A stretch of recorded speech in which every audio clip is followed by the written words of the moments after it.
불자님들, 법우님들, 오늘 이 자리에 함께 해주신 보살님들께 깊은 감사를 드립니다. 오늘 우리가 함께 살펴볼 이야기는 불교 역사상 가장 위험하면서도 가장 중요한 질문에 관한 것입니다. 어느 날 수보리 존자가 부처님께 이런 질문을 던졌습니다.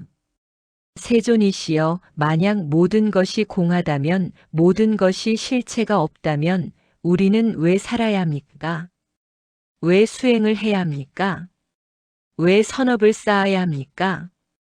이 질문을 들은 순간 법회에 모인 수많은 제자들이 숨을 죽였다고 합니다. 불자님들 혹시 이런 생각 해보신 적 없으십니까? 불교에서 말하는 공사상 모든 것이 비어있다는 가르침을 듣고 나서 오히려 더 혼란스러워지신 적은 없으십니까? 그렇다면 도대체 무엇을 위해 열심히 살아야 하는가? 무엇을 위해 노력해야 하는가? 어차피 모든 게 공한데, 무의미한데 왜 선행을 베풀고 수행을 해야 하는가? 이런 의문이 마음속 깊은 곳에서 올라오신 적이 있으실 겁니다. 오늘날 2026년을 살아가는 우리에게도 이 질문은 여전히 유효합니다. 아니, 어쩌면 지금이 더 절실한 시대일지도 모릅니다. 현대를 살아가는 많은 분들이 허무주의에 빠져 계십니다. 열심히 일해도 집 한 채 마련하기 어렵고 자식 키우기도 버겁고 노후는 불안하기만 합니다. 그러다 보니 이런 생각이 듭니다. 어차피 다 부질없는 것 아닌가? 어차피 죽으면 끝인데 뭘 그리 열심히 사는가? 특히 불교를 공부하시는 분들 중에서도 공사상을 잘못 이해하셔서 이런 허무주의에 빠지시는 경우가 있습니다. 모든 게 공하다는 말을 모든 게 무의미하다, 아무것도 중요하지 않다는 뜻으로 잘못 받아들이시는 겁니다. 하지만 부처님의 공사상은 그런 허무주의와는 전혀 다릅니다. 오히려 그 반대입니다. 공을 제대로 이해하면 삶이 더욱 충만해지고 더욱 자비로워지고 더욱 지혜로워집니다. 그래서 오늘 이 시간 부처님께서 수보리 존자의 위험한 질문에 어떻게 답하셨는지, 그리고 그 가르침이 우리의 현실에 어떤 의미를 주는지 함께 살펴보려 합니다. 금강경에 기록된 이 대화는 단순한 철학적 논쟁이 아닙니다. 우리의 삶과 죽음, 고통과 행복, 절망과 희망에 관한 가장 근본적인 가르침입니다. 수보리 존자는 부처님의 10대 제자 중 한 분으로 특히 공사상을 깊이 이해한 것으로 유명합니다. 그런 그가 이런 질문을 던진 이유는 무엇이었을까요? 그것은 당시 많은 수행자들이 공사상을 잘못 이해하고 있었기 때문입니다. 공하다는 말을 듣고 아무것도 하지 않아도 된다고 생각하는 이들이 있었습니다. 수행도 필요 없고 계율도 필요 없고 자비도 필요 없다고 여기는 이들이 생겨났습니다. 수보리 존자는 이런 잘못된 이해를 바로잡기 위해 일부러 이 위험한 질문을 던진 것입니다. 부처님께서는 이 질문에 어떻게 답하셨을까요? 놀랍게도 부처님은 단번에 답하지 않으셨습니다. 오히려 더 깊은 질문으로 수보리를 이끄셨습니다. 이것이 바로 부처님의 교육 방식입니다. 답을 주기보다는 스스로 깨닫게 하는 것입니다. 오늘 이 시간 우리도 수보리 존자처럼 부처님의 가르침 속으로 깊이 들어가 보겠습니다. 그리고 4가지 핵심 가르침을 통해 이 위험한 질문에 대한 답을 찾아가겠습니다. 이 4가지 가르침을 제대로 이해하시면 공사상이 우리를 허무주의로 이끄는 것이 아니라 오히려 가장 충만하고 의미 있는 삶으로 인도한다는 것을 깨닫게 되실 겁니다. 그리고 매일매일의 삶 속에서 이 가르침을 실천하는 구체적인 방법도 함께 알아보겠습니다. 자, 그럼 지금부터 부처님께서 수보리에게 그리고 우리에게 주신 가장 깊은 가르침 속으로 함께 들어가 보시겠습니까? 첫 번째로 말씀드릴 가르침은 공과 무의 차이에 관한 것입니다. 많은 분들이 공을 무, 즉 아무것도 없음으로 이해하십니다. 하지만 이것은 큰 오해입니다. 금강경에서 부처님께서는 이렇게 말씀하셨습니다. 일체의 모든 법이 공한 것이 아니요 공하지 않은 것도 아니며 있는 것도 아니고 없는 것도 아니니라. 이 말씀이 무슨 뜻일까요? 공하다는 것은 아무것도 없다는 뜻이 아닙니다. 오히려 고정된 실체가 없다는 뜻입니다. 변하지 않는 본질이 없다는 뜻입니다.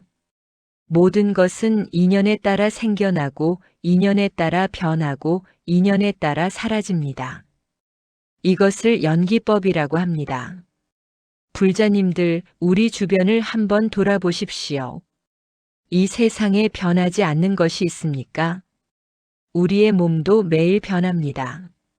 어제의 나와 오늘의 나는 물리적으로도 다릅니다. 세포들이 죽고 새로 생겨나기 때문입니다. 우리의 마음도 순간순간 변합니다. 아침에 행복했다가도 점심에는 화가 나고 저녁에는 또 평온해집니다. 이렇게 모든 것은 끊임없이 변합니다.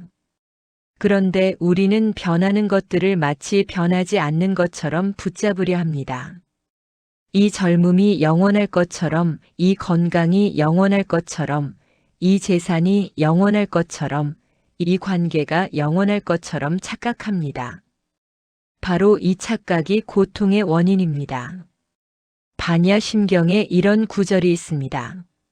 색즉시공 공즉시색, 색이 곧 공이요 공이 곧 색이니라. 색이란 우리가 보고 듣고 느끼는 모든 현상을 말합니다. 이 현상들이 곧 공이라는 것입니다. 그런데 중요한 것은 그 다음 구절입니다. 공이 곧 색이라는 말씀입니다. 만약 공이 아무것도 없다는 뜻이라면 어떻게 공이 다시 색이 될 수 있겠습니까? 공이란 비어있음이 아니라 가득 차 있음입니다. 무한한 가능성으로 가득 차 있음입니다. 고정된 형태가 없기에 어떤 형태로든 나타날 수 있는 것입니다. 조주 선사의 어록에 이런 이야기가 전해집니다. 한 스님이 조주 선사께 물었습니다. 만법이 일로 돌아간다 하는데 그 일은 어디로 돌아갑니까? 조주 선사께서 답하셨습니다. 내가 청주에 있을 때 배 한 벌을 지었는데 무게가 7근이었느니라. 이 대화가 무슨 뜻일까요? 스님은 철학적인 질문을 했습니다. 모든 것의 근원은 무엇인가? 그 근원은 어디로 가는가 하는 형이상학적 질문입니다. 하지만 조주 선사는 지극히 일상적인 대답을 하셨습니다. 옷 한 벌의 무게 이야기를 하신 것입니다. 이것이 바로 선의 가르침입니다. 공을 이해한다는 것은 멀리 있는 것이 아닙니다. 바로 지금 여기 이 순간의 삶 속에 있습니다. 옷을 입는 것, 밥을 먹는 것, 걷는 것, 숨 쉬는 것, 이 모든 평범한 일상이 바로 진리의 현현입니다. 2026년을 살아가는 우리에게 이 가르침은 어떤 의미가 있을까요? 요즘 많은 분들이 의미를 찾으려 애씁니다. 내 인생의 의미는 무엇인가? 내가 왜 사는가? 이런 질문들로 괴로워하십니다. 특히 은퇴를 하신 분들, 자녀가 독립한 분들, 인생의 전환기를 맞은 분들이 이런 고민을 많이 하십니다. 하지만 부처님의 가르침은 이렇습니다. 의미를 찾지 마십시오. 의미를 만드십시오. 모든 것이 공하기에, 즉 고정된 의미가 없기에 우리는 매 순간 새로운 의미를 창조할 수 있습니다. 과거에 실패했다고 해서 미래도 실패할 필요는 없습니다.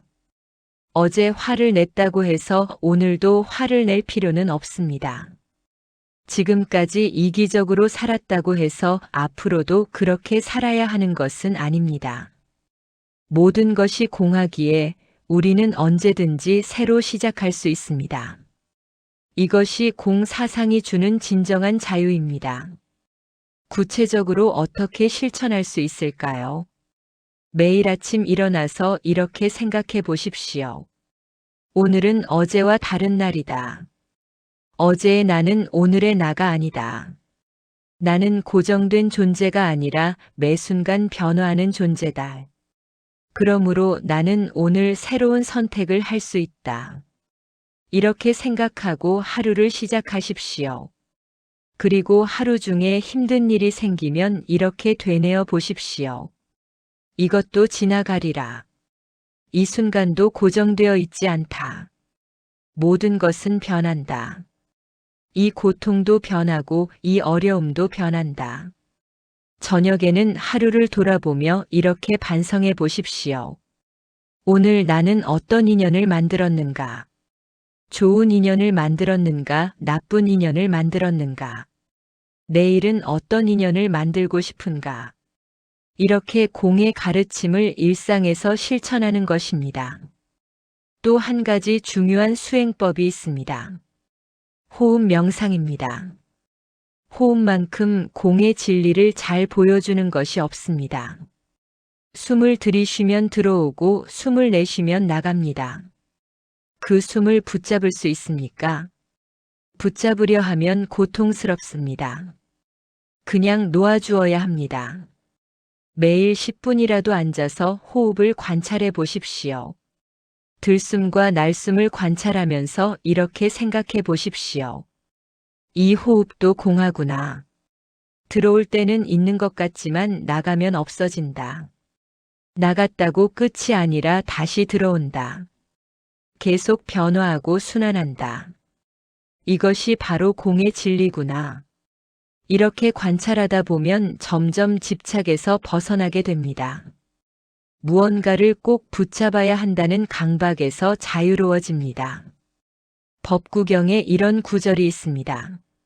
모든 것은 불에 타오르고 있다. 무엇이 불타오르는가? 눈이 불타고 귀가 불타고 코가 불타고 혀가 불타고 몸이 불타고 마음이 불탄다. 무엇으로 불타는가? 욕망의 불로, 분노의 불로, 어리석음의 불로 불탄다. 이 말씀의 의미는 무엇일까요?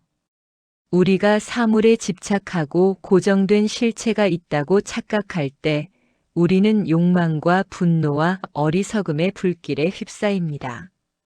하지만 모든 것이 공하다는 것을 깨닫는 순간 그 불길이 꺼집니다. 집착할 대상이 없기 때문입니다. 불자님들, 지금 이 순간 여러분을 괴롭히는 것이 무엇입니까? 돈 때문에 걱정하십니까? 관계 때문에 고민하십니까? 건강 때문에 불안하십니까? 그것들을 한번 공의 시각으로 바라보십시오. 그것들도 영원하지 않습니다.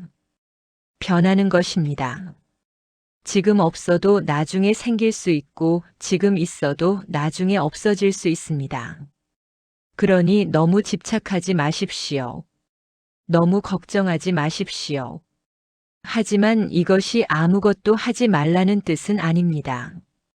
오히려 그 반대입니다. 집착에서 벗어나면 더 자유롭게 행동할 수 있습니다. 결과에 대한 두려움 없이 최선을 다할 수 있습니다. 이것이 바로 공사상의 역설입니다. 모든 것이 무의미하기에 모든 것이 의미 있어집니다. 아무것도 중요하지 않기에 모든 것이 소중해집니다. 붙잡을 것이 없기에 모든 것을 사랑할 수 있습니다. 두 번째로 말씀드릴 가르침은 공과 자비의 관계입니다. 많은 분들이 이렇게 생각하십니다. 모든 것이 공하다면 남을 도울 필요도 없지 않느냐. 어차피 나도 공하고 남도 공한데 왜 자비를 베풀어야 하느냐. 이것은 매우 위험한 생각입니다. 부처님께서는 금강경에서 이렇게 말씀하셨습니다. 모든 중생을 제도하되 실로 제도할 중생이 없느니라. 이 말씀이 참으로 깊습니다. 모든 중생을 제도하라고 하시면서 동시에 제도할 중생이 없다고 하십니다. 이것이 무슨 뜻일까요? 우리는 중생을 제도해야 합니다. 고통받는 이들을 도와야 합니다. 하지만 그것을 하면서도 내가 누군가를 구원했다는 교만함을 가져서는 안 됩니다. 도움을 주는 나, 도움을 받는 상대, 도움이라는 행위, 이 세 가지에 집착해서는 안 됩니다. 이것을 삼륜청정이라고 합니다.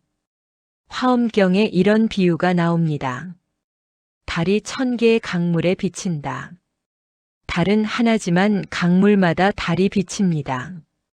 그렇다고 달이 1000개로 나뉘는 것은 아닙니다. 강물이 사라지면 비친 달도 사라지지만 하늘의 달은 여전히 그 자리에 있습니다. 이것이 공과 자비의 관계입니다. 우리는 모두 하나의 달입니다. 본래 하나의 불성을 가지고 있습니다. 하지만 각자 다른 강물에 비친 것처럼 다른 모습으로 나타납니다. 어떤 이는 깨끗한 강물에 비쳐 밝게 빛나고 어떤 이는 흐린 강물에 비쳐 어둡게 보입니다. 하지만 본래의 달은 똑같습니다. 이것을 알면 어떻게 됩니까? 모든 중생이 나와 다르지 않음을 알게 됩니다. 중생의 고통이 곧 나의 고통임을 알게 됩니다. 그래서 자연스럽게 자비심이 일어납니다. 대승기실론에 이런 말씀이 있습니다.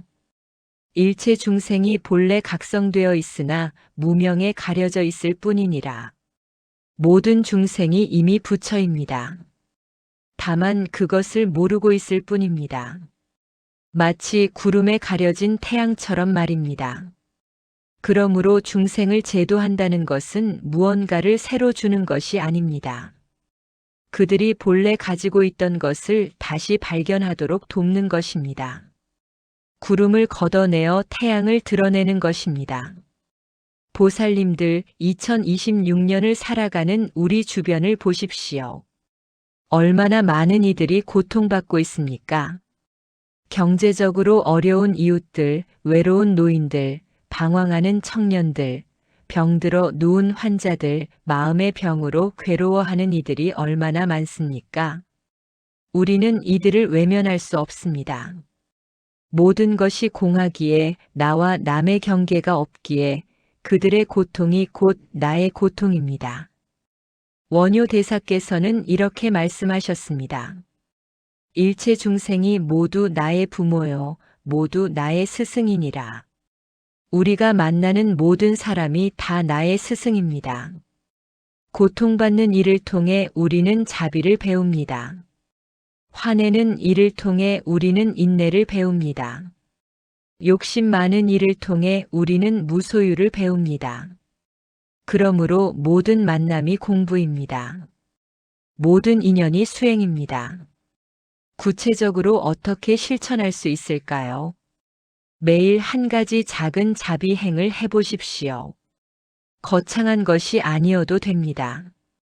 길에서 만난 사람에게 미소 짓기, 엘리베이터에서 문 잡아주기, 마트 직원에게 고맙다고 인사하기, 이런 작은 것들입니다. 하지만 이것을 할 때 이렇게 생각해 보십시오. 저 사람도 나와 같은 불성을 가진 존재다. 저 사람도 행복을 원하고 고통을 싫어한다. 저 사람도 누군가의 소중한 가족이다. 이렇게 생각하면서 자비를 베푸십시오. 그리고 자비를 베푼 후에는 그것을 잊어버리십시오. 내가 무슨 좋은 일을 했다고 자랑하지 마십시오. 공덕을 쌓았다고 계산하지 마십시오. 오른손이 하는 일을 왼손이 모르게 하십시오. 이것이 진정한 자비입니다. 또 한 가지 중요한 수행법은 자타교환법입니다. 이것은 티베트 불교에서 전해오는 수행법인데 대승 불교의 자비 정신을 잘 보여줍니다. 명상하면서 이렇게 상상해 보십시오. 숨을 들이쉴 때는 다른 이들의 고통과 슬픔을 내가 들이마신다고 생각합니다. 검은 연기처럼 들어와서 내 마음속 자비심에 의해 정화됩니다. 숨을 내쉴 때는 나의 행복과 평화와 건강을 다른 이들에게 내보낸다고 생각합니다. 밝은 빛처럼 나가서 모든 중생에게 전해집니다. 처음에는 가족부터 시작하십시오. 부모님의 고통을 들이마시고 나의 행복을 내보내십시오. 자녀의 고통을 들이마시고 나의 평화를 내보내십시오. 익숙해지면 점점 범위를 넓혀가십시오. 친구들, 이웃들, 직장 동료들, 그리고 마침내는 모르는 사람들, 심지어 나를 미워하는 사람들까지도 포함시키십시오. 이 수행을 하다 보면 놀라운 일이 일어납니다. 내 마음이 점점 넓어집니다. 작은 일에 화내지 않게 됩니다. 다른 사람의 실수를 이해하게 됩니다. 세상을 보는 눈이 달라집니다.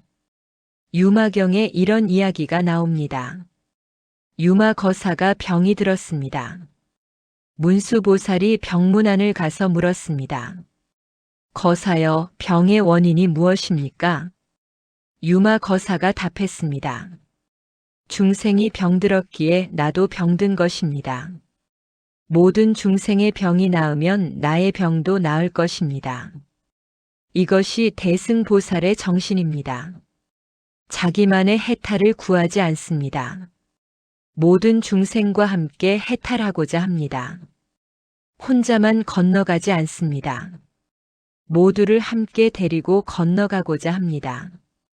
법우님들, 우리도 이런 마음을 가질 수 있습니까? 가질 수 있습니다. 우리 모두 그런 불성을 가지고 있기 때문입니다. 다만 그것을 개발하고 키워나가면 됩니다. 매일 조금씩 자비심을 키워나가십시오. 작은 것부터 시작하십시오. 눈앞에 한 사람부터 사랑하십시오. 그리고 점점 범위를 넓혀가십시오. 언젠가는 우주 전체를 품을 수 있는 큰 마음을 갖게 될 것입니다. 공사상은 우리를 냉정하게 만드는 것이 아닙니다. 오히려 더욱 따뜻하게 만듭니다. 모든 것이 나와 연결되어 있음을 알기에 모든 것을 사랑하게 됩니다. 경계가 없기에 사랑에도 경계가 없습니다.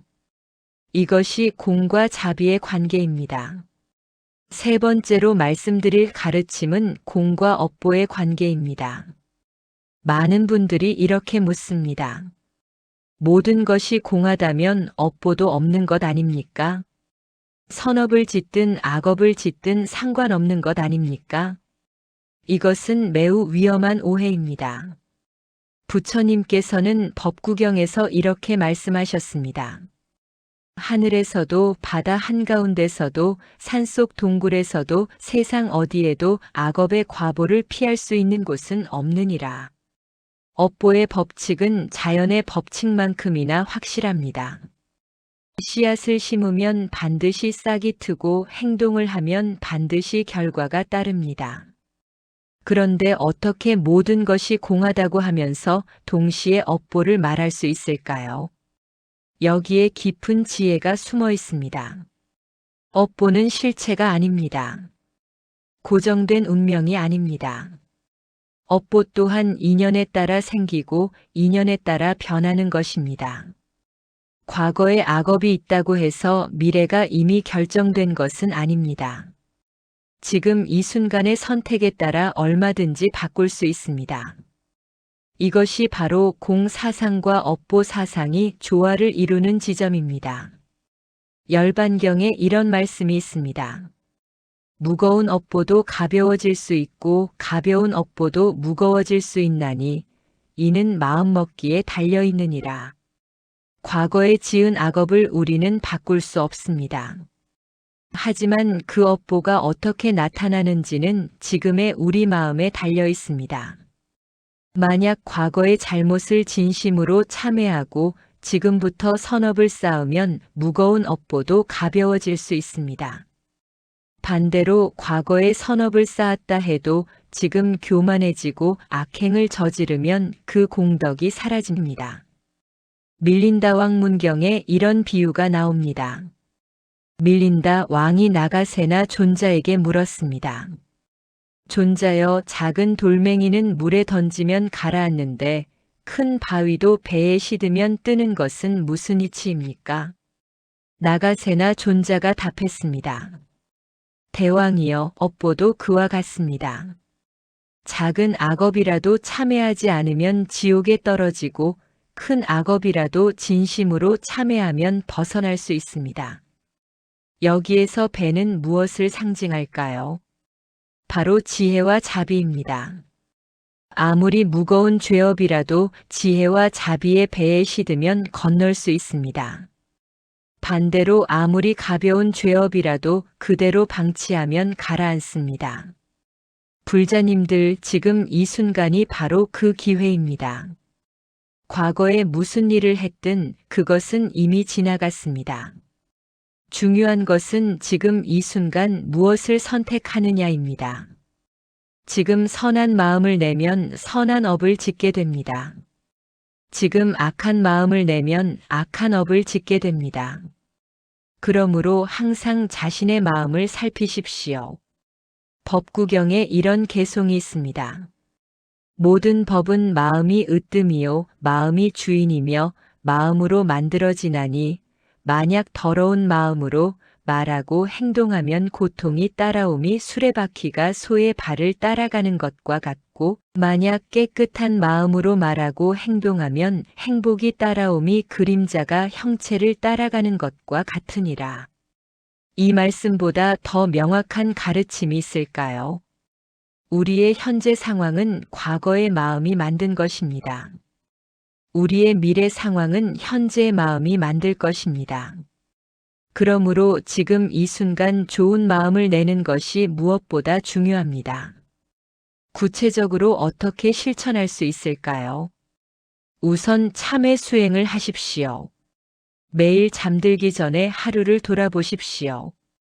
오늘 내가 지은 잘못이 무엇인가? 누구에게 상처를 주었는가? 무슨 나쁜 말을 했는가? 무슨 나쁜 생각을 했는가? 이렇게 반성하고 진심으로 참회하십시오. 참회할 때는 이렇게 발언하십시오. 과거에 지은 모든 악업을 모두가 탐욕과 분노와 어리석음으로부터 비롯된 것이니 몸과 입과 뜻으로 지은 모든 죄업을 이제 모두 참회하나이다. 이것은 화엄경의 보현보살 10대원에 나오는 참회문입니다. 이렇게 참회한 후에는 새로운 서원을 세우십시오. 내일은 더 나은 사람이 되겠습니다. 내일은 더 자비로운 말을 하겠습니다. 내일은 더 선한 행동을 하겠습니다. 이렇게 매일 참회하고 서원하십시오. 그러면 업보의 흐름이 바뀌기 시작합니다. 또 한 가지 중요한 것은 공덕회양입니다. 좋은 일을 했을 때 그것을 자랑하거나 보상을 기대하지 마십시오. 그 공덕을 모든 중생에게 돌리십시오. 제가 지은 이 작은 공덕이 모든 중생의 행복을 위해 쓰이기를 발언합니다. 이렇게 회양하십시오. 그러면 작은 공덕이 무량한 공덕이 됩니다. 마치 작은 물방울을 바다에 던지면 바다가 마르지 않는 한 그 물방울도 마르지 않는 것과 같습니다. 아함경에 이런 이야기가 전해집니다. 한 부자가 부처님께 공양을 올린 후 물었습니다. 세존이시여, 제가 지은 이 공덕은 언제쯤 다 받을 수 있겠습니까? 부처님께서 답하셨습니다. 그대가 그 공덕의 과보를 언제 받을지 계산한다면 그것은 이미 공덕이 아니니라. 참된 보시는 아무것도 바라지 않는 것이니라. 이것이 무주상보시입니다. 머무는 바 없이 보시하는 것입니다. 대가를 바라지 않고 주는 것입니다. 이렇게 할 때 진정한 공덕이 쌓입니다. 법우님들, 2026년을 살아가는 우리는 어떻게 업을 지어야 할까요? 현대 사회는 매우 복잡합니다. 선과 악의 경계가 모호한 경우가 많습니다. 하지만 기본 원칙은 간단합니다. 다른 이에게 해가 되는 일은 하지 말고 도움이 되는 일을 하십시오. 말하기 전에 생각하십시오. 이 말이 상대에게 상처를 줄까, 도움을 줄까? 행동하기 전에 생각하십시오. 이 행동이 누군가에게 해가 될까, 이로움이 될까? 생각하기 전에도 생각하십시오. 이 생각이 나를 어두운 곳으로 이끌까, 밝은 곳으로 이끌까? 이렇게 항상 마음을 살피고 바른 선택을 하십시오. 그리고 실수했을 때는 즉시 참회하고 고치십시오. 완벽한 사람은 없습니다. 중요한 것은 실수를 인정하고 개선하려는 노력입니다. 공사상은 우리에게 무한한 기회를 줍니다. 고정된 운명은 없습니다. 변하지 않는 업보는 없습니다. 지금 이 순간의 선택으로 얼마든지 바꿀 수 있습니다. 이것이 희망입니다. 네 번째로 말씀드릴 가르침은 공과 깨달음의 관계입니다. 수보리 존자가 부처님께 여쭈었습니다. 세존이시여, 모든 것이 공하다면 깨달음도 공한 것입니까? 깨달음이 공하다면 왜 수행을 해야 합니까? 이것이 바로 가장 핵심적인 질문입니다. 부처님께서 답하셨습니다. 깨달음도 공하니라. 깨달음을 얻는 자도 없고 깨달음을 얻는 법도 없느니라. 이 말씀을 듣고 많은 이들이 혼란스러워했습니다. 그렇다면 도대체 우리가 무엇을 위해 수행한다는 말입니까? 금강경의 핵심이 바로 여기에 있습니다. 부처님께서 계속 말씀하셨습니다. 법에도 머물지 말고 법 아닌 것에도 머물지 말라. 깨달음에 집착하는 것도 집착이니라.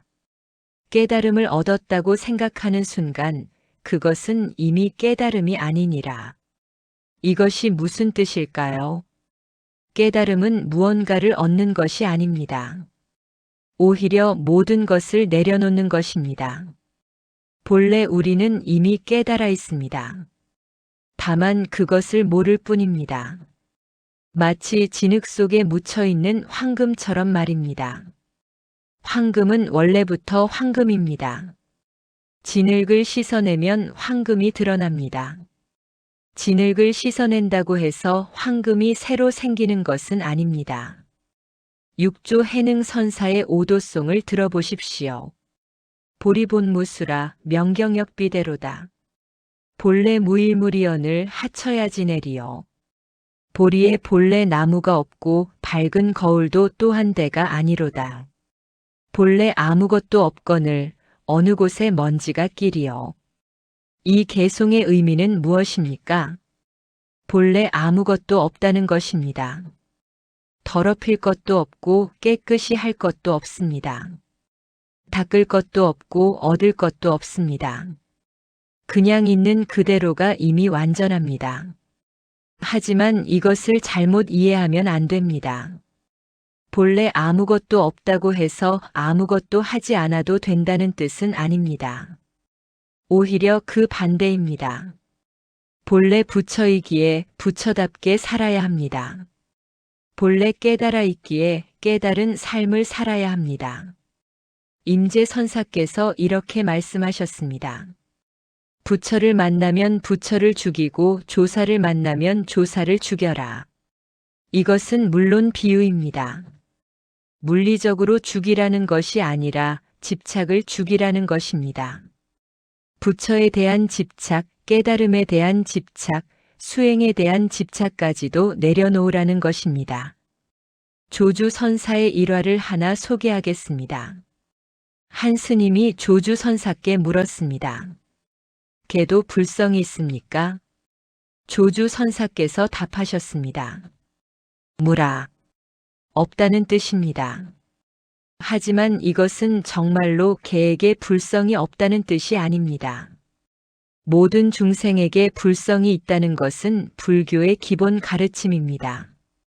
그렇다면 왜 없다고 하셨을까요? 이것은 질문자의 집착을 깨트리기 위함입니다. 있다 없다는 이분법적 사고에서 벗어나라는 것입니다. 불성을 머리로 이해하려 하지 말고 직접 체험하라는 것입니다. 이것이 선의 방식입니다. 말로 설명하지 않고 직접 가리킵니다. 달을 가리키는 손가락과 같습니다. 손가락을 보지 말고 달을 보라는 것입니다. 법우님들, 그렇다면 우리는 어떻게 수행해야 할까요? 첫째, 일상생활 자체가 수행임을 알아야 합니다. 따로 수행하는 시간과 일상생활을 구분하지 마십시오. 밥 먹을 때 밥 먹는 것이 수행입니다. 걸을 때 걷는 것이 수행입니다. 설거지할 때 설거지가 수행입니다. 이 순간 하고 있는 일에 온전히 집중하십시오. 과거를 생각하지 말고 미래를 걱정하지 말고 오직 지금 이 순간에 머무십시오. 이것이 바로 간화선입니다. 둘째, 화두를 들으십시오. 화두란 스스로에게 던지는 의문입니다. 나는 누구인가? 이것이 가장 기본적인 화두입니다. 일상생활 속에서 틈틈이 이 물음을 던지십시오. 지금 화내고 있는 이 나는 누구인가? 지금 기뻐하고 있는 이 나는 누구인가? 지금 걱정하고 있는 이 나는 누구인가? 이렇게 계속 물으십시오. 답을 찾으려 하지 마십시오. 답은 머리로 찾아지는 것이 아닙니다. 그냥 의문을 유지하십시오. 그 의문 속에 머무십시오. 언젠가 호련히 깨치는 순간이 올 것입니다. 셋째, 좌선을 하십시오. 매일 정해진 시간에 앉아서 명상하십시오. 처음에는 10분부터 시작하십시오. 익숙해지면 20분, 30분으로 늘려가십시오. 앉아서 무엇을 합니까? 아무것도 하지 않습니다. 그냥 앉아 있을 뿐입니다. 생각이 올라오면 그냥 지켜봅니다. 좋은 생각이든 나쁜 생각이든 억누르지 마십시오. 그렇다고 따라가지도 마십시오. 구름이 지나가는 것처럼 그냥 보십시오. 이것이 묵조선입니다. 그냥 고요히 비추기만 하는 것입니다. 보살님들, 깨달음은 멀리 있지 않습니다. 어떤 특별한 경지에 도달하는 것이 아닙니다. 바로 지금 이 순간 있는 그대로를 아는 것입니다. 평범한 마음이 곧 도입니다. 유마경에 이런 말씀이 있습니다. 마음이 정토를 이루나니 마음이 청정하면 국토가 청정하니라. 극락정토가 따로 어디 있는 것이 아닙니다. 우리 마음이 청정하면 여기가 곧 극락입니다. 반대로 마음이 더러우면 극락에 가도 지옥입니다. 그러므로 밖에서 찾지 마십시오. 안에서 찾으십시오. 자기 마음을 바로 보십시오. 선가귀감에 이런 구절이 있습니다. 모름지기 알라. 부처가 곧 마음이요 마음이 곧 부처이니 마음과 부처가 둘이 아니로다. 우리는 이미 부처입니다. 다만 그것을 모를 뿐입니다. 그러므로 수행은 부처가 되기 위한 것이 아니라 이미 부처임을 깨닫기 위한 것입니다. 구체적으로 일상에서 어떻게 실천할 수 있을까요? 아침에 일어나면 이렇게 발언하십시오. 오늘 하루 깨어있는 마음으로 살겠습니다. 오늘 하루 모든 순간을 수행으로 삼겠습니다. 오늘 하루 모든 사람을 부처로 보겠습니다. 그리고 하루 종일 이 발언을 기억하며 사십시오. 화가 날 때 잠깐 멈추고 자신을 돌아보십시오. 지금 이 화는 어디에서 오는가? 이 화는 나인가 나의 것인가? 이렇게 관찰하십시오. 기쁠 때도 마찬가지입니다. 이 기쁨은 어디에서 오는가? 이 기쁨은 영원할까 변할까? 이렇게 항상 자신의 마음을 살피십시오. 저녁에는 하루를 돌아보며 반성하십시오. 오늘 나는 얼마나 깨어 있었는가? 얼마나 많은 순간을 무심코 보냈는가? 내일은 더 깨어 있도록 노력하겠다고 다짐하십시오. 장경각에서 한 노스님께서 이런 말씀을 하셨습니다. 깨달음은 멀리 있지 않다. 다만 돌아보지 않을 뿐이다. 밖에서 찾지 말고 안에서 찾으라. 안에서도 찾지 말라. 찾는 그것이 곧 부처니라. 이 말씀의 의미를 음미해 보십시오. 찾는 자가 곧 찾는 것입니다. 주체와 객체가 둘이 아닙니다. 보는 자와 보이는 것이 하나입니다. 이것을 깨달으면 모든 것이 명료해집니다. 불자님들, 오늘 우리가 함께 살펴본 4가지 가르침을 다시 한번 정리해 보겠습니다. 첫째, 공은 무가 아니라 무한한 가능성입니다. 모든 것이 공하기에 우리는 언제든지 새로 시작할 수 있습니다. 과거에 묶이지 않고 미래를 두려워하지 않으며 현재를 충만하게 살 수 있습니다. 둘째, 공과 자비는 하나입니다. 모든 것이 공하기에 나와 남의 경계가 없기에 우리는 모든 중생을 사랑할 수 있습니다. 자비는 의무가 아니라 자연스러운 흐름입니다. 셋째, 공과 업보는 모순되지 않습니다. 모든 것이 공하지만 인과의 법칙은 여전히 작동합니다. 다만 그것도 고정되어 있지 않기에 우리는 지금의 선택으로 미래를 바꿀 수 있습니다. 넷째, 공과 깨달음도 하나입니다. 깨달음도 공하기에 얻을 것도 없고 잃을 것도 없습니다. 우리는 본래 부처이기에 다만 그것을 깨닫고 실현하면 됩니다. 법우님들, 이 4가지 가르침이 우리에게 주는 메시지는 무엇입니까? 모든 것이 공하다는 말은 절망이 아니라 희망입니다. 허무가 아니라 충만입니다. 무의미가 아니라 무한한 의미입니다. 고정된 운명도 없고 피할 수 없는 한계도 없습니다. 우리는 지금 이 순간 새로운 인생을 시작할 수 있습니다. 나이가 몇이든 과거에 무엇을 했든 지금 어떤 상황에 있든 상관없습니다. 지금 이 순간이 새로운 시작입니다. 2026년을 살아가는 우리에게 이것은 큰 위로가 됩니다. 세상이 어렵고 힘들어도 우리 안에는 무한한 가능성이 있습니다. 경제가 어려워도 건강이 나빠져도 관계가 힘들어도 우리는 여전히 행복할 수 있습니다. 외부 조건이 우리를 규정하지 않기 때문입니다. 우리 마음이 우리를 규정합니다. 그러니 보살님들, 오늘부터 이렇게 살아보십시오. 매 순간을 새롭게 시작하십시오. 과거의 실패에 얽매이지 마십시오.